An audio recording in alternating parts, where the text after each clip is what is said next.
the story of the violence that moved westward with young America. The story of one man who moved with it, Mark Dillon, United States Marshal.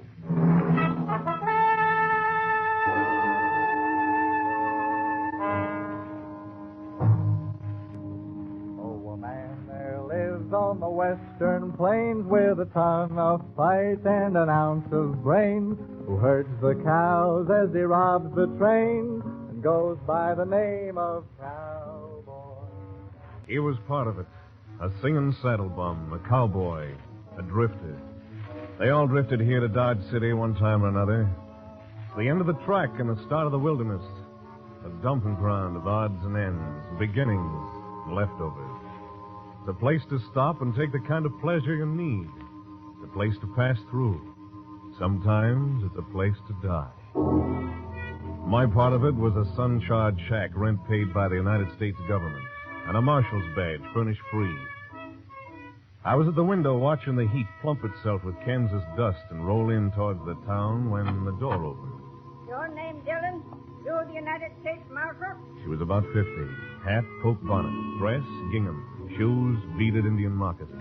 I heard about you in Gouge. They said there was a steady marshal here. Been living for 6 months running. They've been lying to you. 4 months. They say you can break a man's heart at 50 yards. They say you and your gun's already done that. What's on your mind? I want you to saddle up and get down to Gouge. Why? My husband. My husband owns the White Buffalo. Roulette, music, drinks. They say the roulette wheel's crooked. Look, ma'am, half the roulette wheels in the West are probably crooked. Maybe.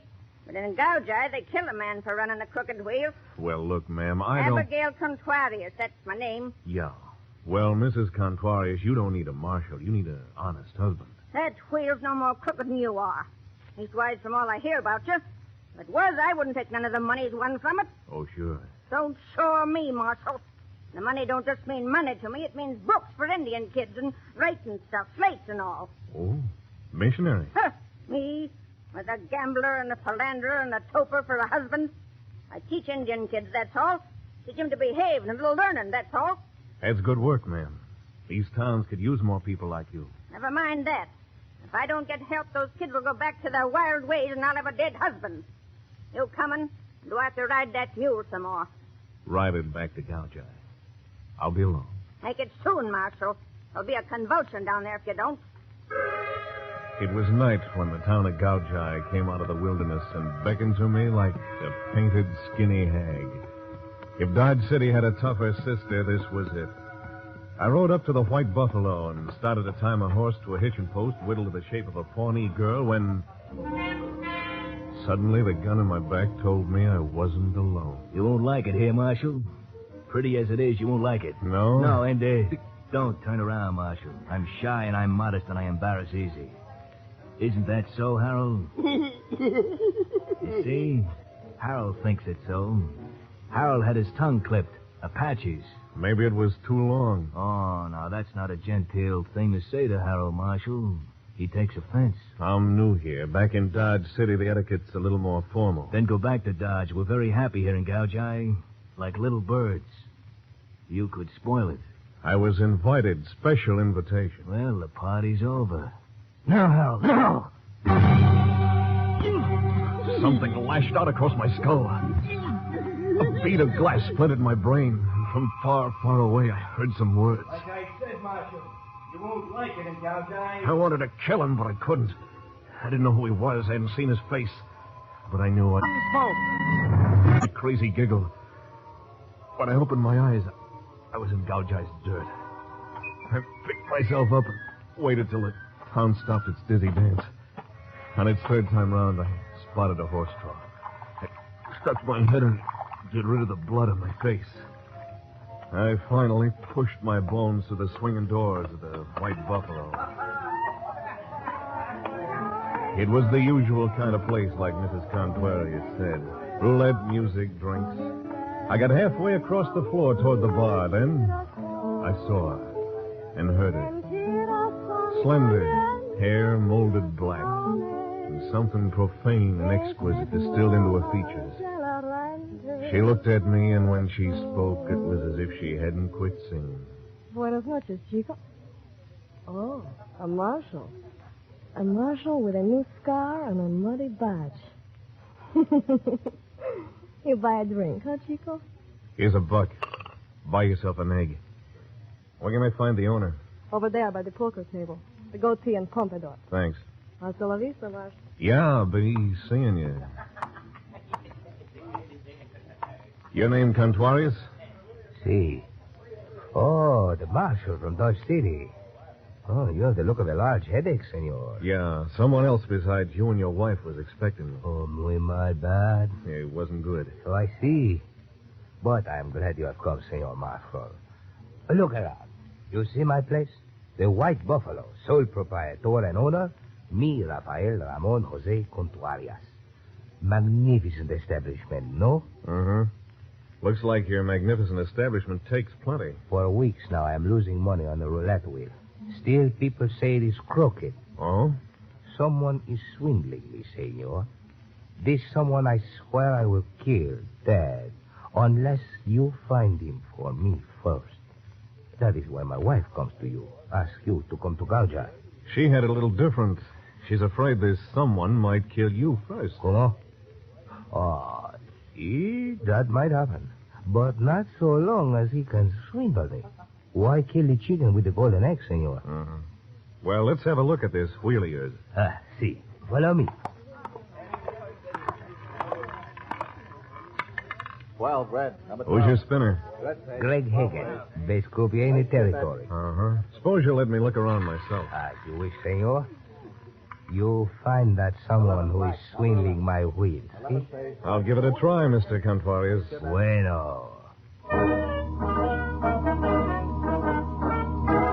Contuarius left me alone. I watched the table for a while. Nothing happened. Wheel didn't look crooked, and if it was being swindled, it was done clever. Finally, I moved around near the croupier. Hagen. Yeah? See you a minute? What for? Oh, Marshal. Yeah. Bill, take over for a minute. Sure. Okay, Marshal. What can I do for you? This joint legitimate? Why ask me? Contuarius. I know, sole proprietor and owner. Rumor has it the wheel's rigged, is it? Suppose it is. Well, then, I could win. You could win, too. Maybe 25% of what I win, and Contuarius wouldn't know. Keep talking. We both got to live 50%. Now get this. Contuarius is my friend. Sorry, I made a mistake. No hard feelings. Plenty hard feelings. I think I like it better back at the table. Look around yourself. Make up your own mind about the wheel. So I did. Mostly I hung around the roulette table. As far as I could see, the wheel was giving the house and the customers an even break. Just about the time I started to walk away, 2 new players came up to the crowded table. One pasty face, handsome, and a weak chin sort of way. The other, a big, silent hulk of a man with a drooping lower lip. They didn't seem to be together or even know each other. On the next spin, the ball fell into 29, bounced out, rolled around 13. Finally, settled in 00. Just as it did, Pasty Face reached out and put a $100 bill on 00. Greg Hagen, the croupier, looked up and spoke soft but fast. Sorry, mister, you placed your bet after the ball settled. The house can't accept it. I had that $100 down before you started to spin. Pay me off. Sorry, mister, the house says you take back your money. Contuarius. Pay me, brother, before I make brush out of this joint, and you first. Any trouble, Greg? Yeah, this man placed a bet after the ball dropped. He's crazy. I had the bet down at plenty of time. So sorry, senor. The croupier is always right. Take your bill from the table. And if you please, get out. He did. Fast. Too fast. As he went, I started to remember his voice. I'd heard it before. It was the voice behind my back when I first hit town. And all of a sudden it made sense, and I knew I'd found out one way the Spaniard was getting rooked. Pasty Face on the hulk for a team. When Pasty Face picked up the bill, there was a blue chip under it on 00, and the house paid off to the Hulk. All according to Hoyle, except for one thing. The Hulk hadn't placed any bets. It was a good stunt. There had to be more to it than that, so I gave Contuarius a nod and followed Pasty Face as he left. I got out of the casino just in time to see him disappear around the corner. I took it easy. Polite and easy. And a bullet nubbed the dust at my feet. I ducked into the shadows and whipped out my guns. The flash had come from a narrow passageway between two buildings. I'm in this alley, Marshal. Come on in and get me. Wait right there, kid. I'm waiting. He was in there somewhere. In that long slab of night that was too black to see through.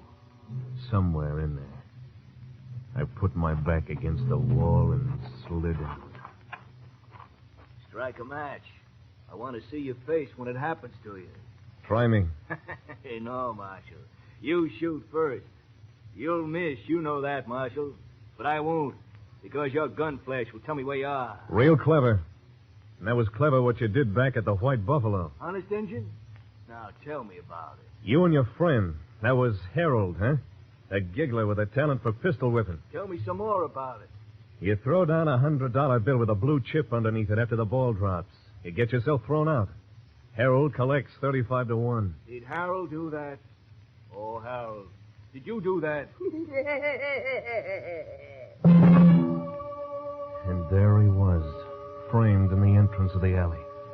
I was caught between them, pasty face and the mute called Harold. The big guns in Harold's hands turned over and over. His face held all the evil in the world. You all right, Harold? Take him! He was shooting waist high along the wall. And he was getting close. There was only one thing to do, and I couldn't miss. You got Harold, Marshal, but you made a mistake. Your gun flash gave you away.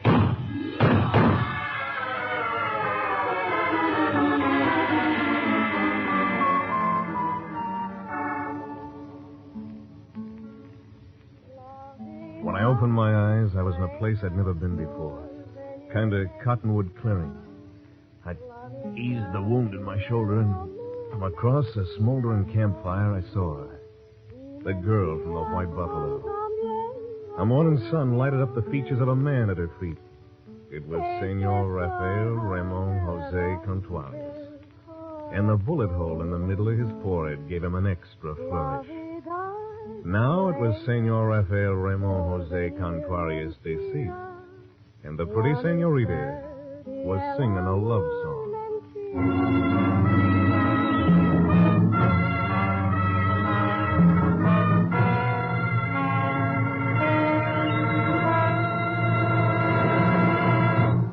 Back to Gunsmoke in just a moment. Combining modern detective methods with secrets of the mysterious East, the Green Llama offers CBS listeners a new thrill now on Sundays.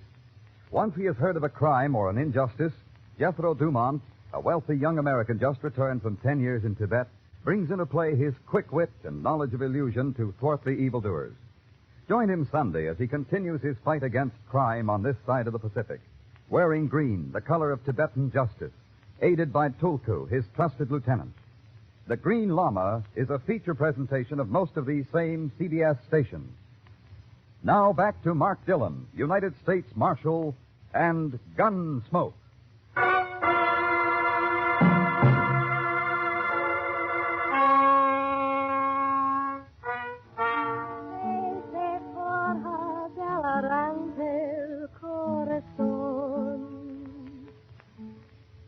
You have slept long, Chico, without dreams.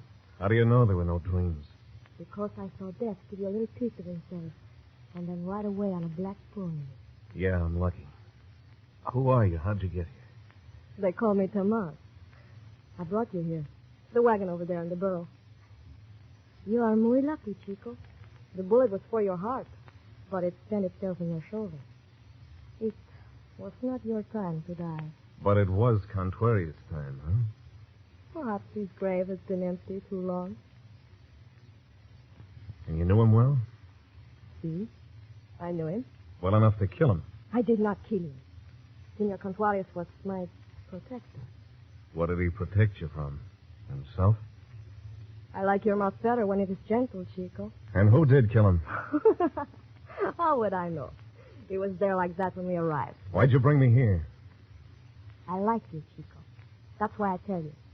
If you leave, go back to Dodge City. If you die, die in Dodge City. It is not good here for either one. Why didn't Pasty Face finish the job? Right after you were wounded, I came along. I persuaded him you were dead. He persuades easy, huh? He persuades easy. Poor Tamar. The shots were heard. People came. Senor Drew does not like attention. Drew. Ah, his name's Drew. But why here? What'd you bring me here for? I thought Conquarius could help you. After all, he was your friend. How'd you know that? I saw you talking together in the White Buffalo. But tonight, out of the darkness, death found Conquarius. Conquarius! Conquarius!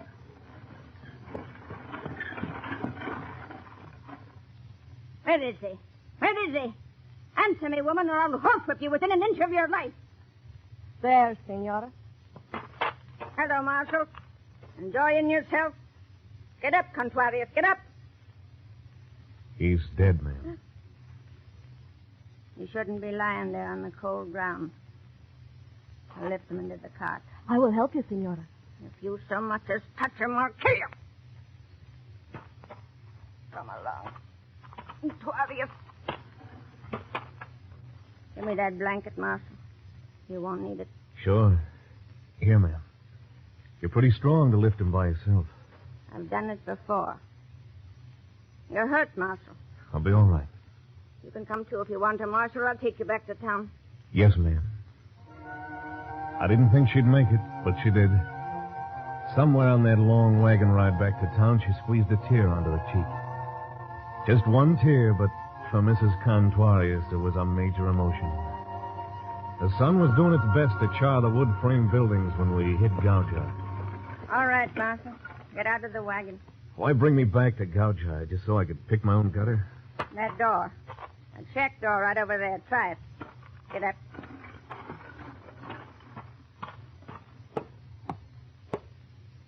Oh, come on, Dillon. All you have to do is lift your arm and knock on the door. Yeah? Wow, Marshal. What's the offer this time, 150%? Hey, you're hurt. Come on in. Thanks. Who sent you here? Mrs. Conquarius? Oh. I better cut away that shirt. Why'd she send me here, Greg? Not neat, Marshal. Not neat at all. Why here, Greg? You a doc? Lie still. I'll get some things. You haven't answered my question. I do things with my hands, Marshal.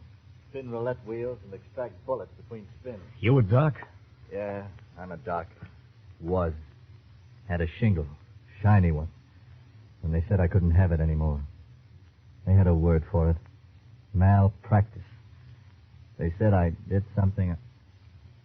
What are you looking at? That roulette wheel on the table over there. What's the matter, Greg? Don't you get enough practice at the White Buffalo? You want this wound fixed or not? Yeah. Yeah, sure. Say, Greg. Yeah? I once heard about a croupier clever enough to spin a wheel and drop a ball into any slot he wanted. Hit it about once out of 5 times. Not bad. Once in 4 is better. What about him? I could mention it to Mrs. Conquarius. Round up you and Drew and go back to Dodge City. Drew? Pasty-face guy. The guy who pulled the fast trick with the chip and the $100 bill last night. I didn't know him. I refused the bet, didn't I? Yeah, that's what doesn't fit. I'd stop worrying about it if I were you, Marshal. I could keep this wound open and let it bleed. On the other hand, you could take the bullet out. Yeah, I could do that. And I'd owe you something. I wouldn't have to remember you to Mrs. Conquarius. It's like this, Marshal. First, I just wanted to tame the wheel. Then it got out of hand. Tamar have anything to do with it getting out of hand? What do you know about... I'm ready to take the bullet out, Marshal. You're going to keep what you know to yourself? Take the bullet out.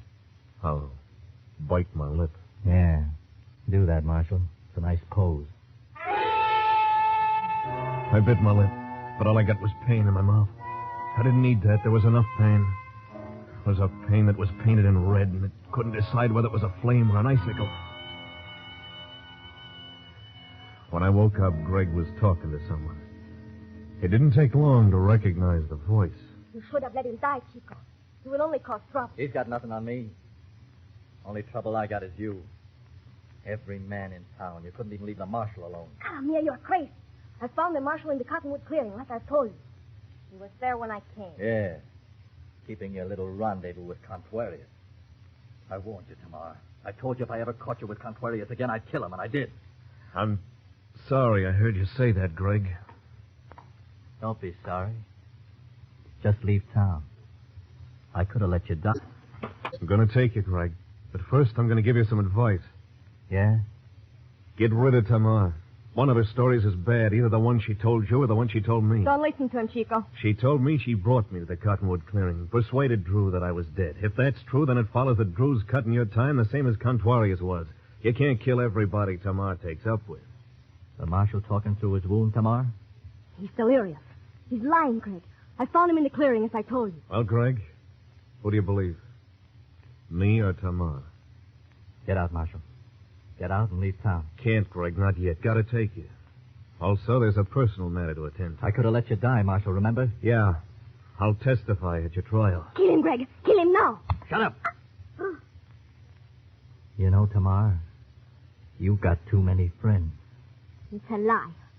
Everything he says is a lie. Maybe. We'll stay one more night in Gouge. Just one more night.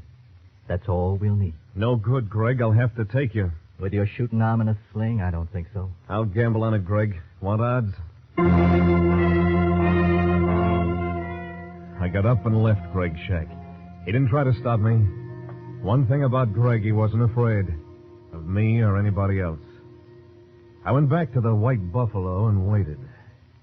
About an hour later, Mrs. Contuarius drove up. She was wearing black. She'd just come from her husband's funeral. Lend me your good arm, Marshal.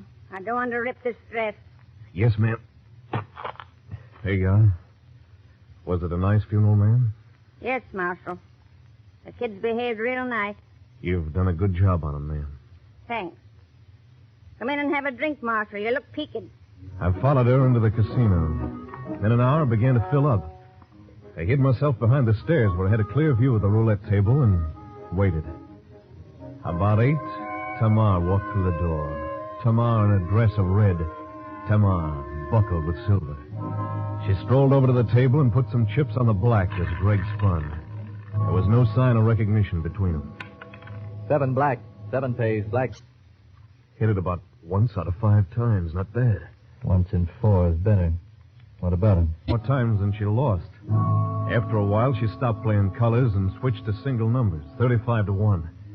She kept on winning. But 1 out of 4, like Greg said. In an hour, there was roughly $20,000 stacked in front of her. Just before she bet number 13, I saw Greg fold his thumb under his palm and rub the side of his face. 13 black, 13 pays, black pays. Lucky. You're very lucky tonight, Tamar.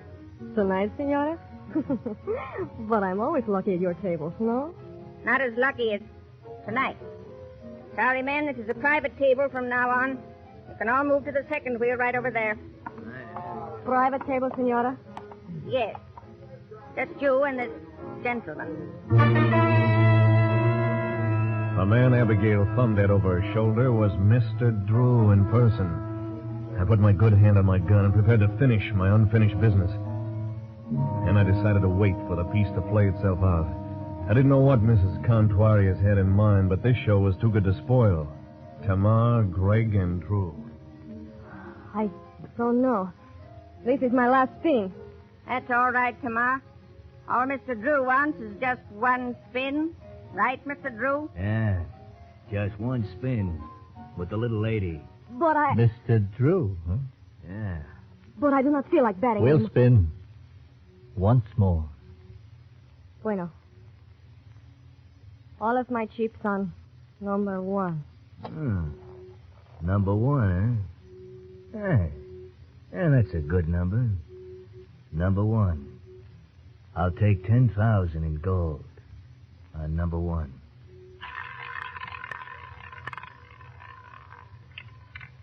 Three red, 3 pays, red pays. Why, you double... No, no!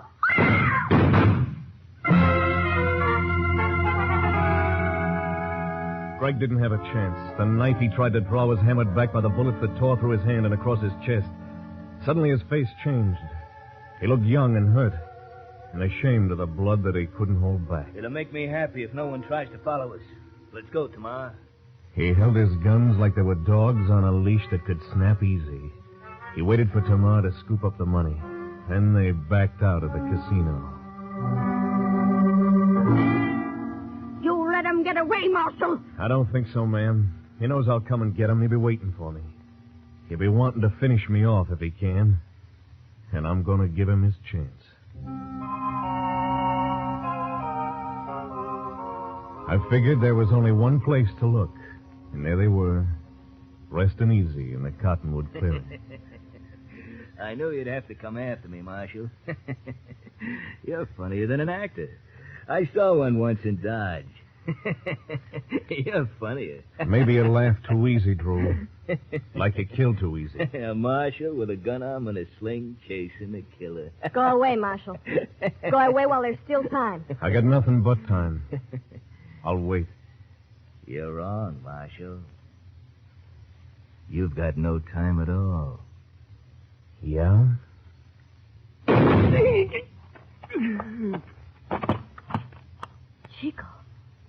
Chico.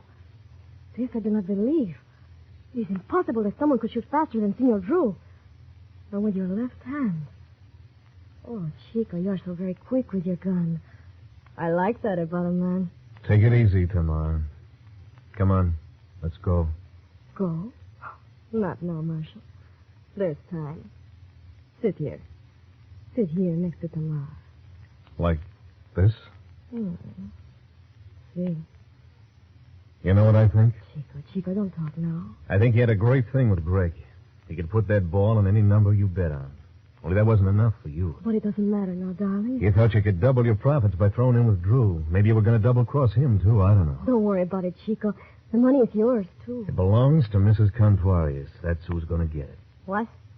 What are you talking about? Take your choice. Come back with me to the jail in Gouge, or I'll turn you over to Mrs. Contuarius. I don't think she could stand having you alive. You... Come on. Hey, this is the first time I've ever held a gun on a woman. Chico, surely you are playing with me. You're an accessory to murder, Tamar. We'll go away together. You and I. Mexico, New Orleans. Listen to me, Chico. You and I. Let's go, Tamar. Listen to me. There's plenty of money, yours and mine. Listen to me, listen. She put her arms around my neck and her lips close to my ear. And for a long time, first in English, and in Spanish, then in Cherokee, then in a language I couldn't recognize, she whispered at me every foul name in the book. She was talented. She didn't repeat herself once. Tamar didn't understand that a marshal had a job to do, and that the job got done.